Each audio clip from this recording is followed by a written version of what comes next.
ডাক্তারবাবু, ডাক্তারবাবু, তাড়াতাড়ি এই বাচ্চাটাকে দেখুন।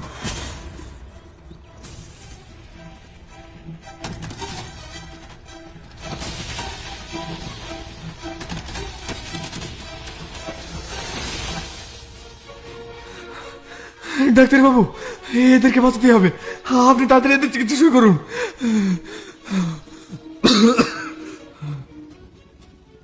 সিস্টার, একে তাড়াতাড়ি ওটিতে নিয়ে যাও। ঠিক আছে স্যার।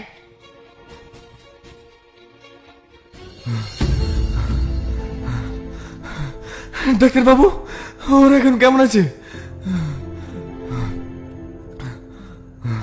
চিন্তার কোনো কারণ নেই, ওরা এখন সুস্থ আছে।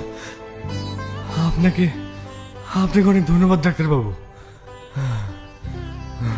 ধন্যবাদ তো আপনাকে দেওয়া উচিত, ওদেরকে সঠিক টাইমে নিয়েছেন বলে তো ওরা এখন সুস্থ আছে। আচ্ছা, পেশেন্টের বাড়ির লোক কই? আমি পেশেন্টের বাড়িতে ফোন করেছিলাম, ওরা এখানে আসছে। কি ব্যাপার, আপনি এভাবে ভাবছেন কেন? বুকে কোনো সমস্যা হয়েছে নাকি? আরে না না, ওদেরকে নিয়ে আসতে গিয়ে হাঁপিয়ে গেছি।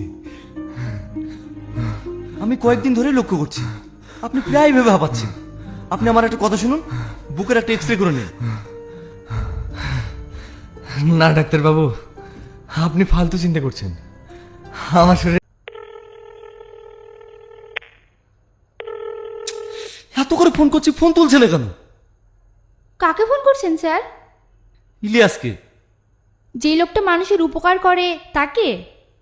হ্যাঁ, রিপোর্টের কথা বলার পর থেকে ওর সঙ্গে কোনো যোগাযোগই করতে পারছি না।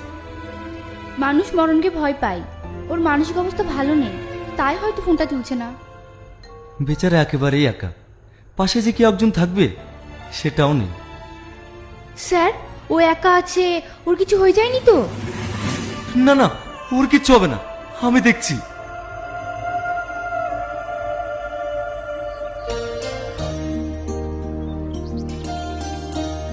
ভাই বলছি, এখানে ইলিয়াসের বাড়ি কোনটা? কোন ইলিয়াসের কথা বলছেন? এখানে তো অনেক ইলিয়াস আছে। যে ইলিয়াস গরিব মানুষের উপকার করে সেই ইলিয়াস, চেনো ওকে? চিনবো না মানে? ওর জন্য তো আমার আব্বা বেঁচে আছে। ওকে আমরা ইলিয়াস বলে চিনি না তো, ও তো গরিবের বন্ধু, ওকে আমরা বন্ধু বলে চিনি। আপনি এক কাজ করুন, সামনে গিয়ে কাউকে জিজ্ঞেস করেন, গরিবের বন্ধুর বাড়ি যাব, ঠিক দেখিয়ে দেবে। আচ্ছা ঠিক আছে।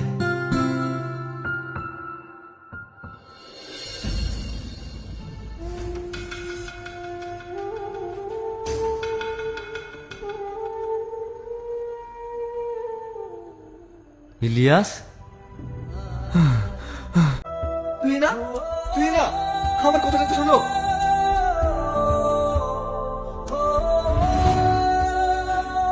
সেই যে মানুষটা চলে গেছে, আমি আজও তার দেখা পাইনি। তাই আমার ইচ্ছা বাকি জীবনটা আমি তার স্মৃতি নিয়ে কাটিয়ে দেব। যার জন্য এত কিছু করলেন সেই আপনাকে ছেড়ে চলে গেল।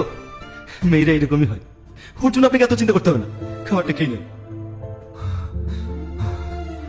ডাক্তারবাবু, আমি মনে হয় বেশি দিন বাঁচবো না, খাবার আমার ভিতরে ঢুকছে না।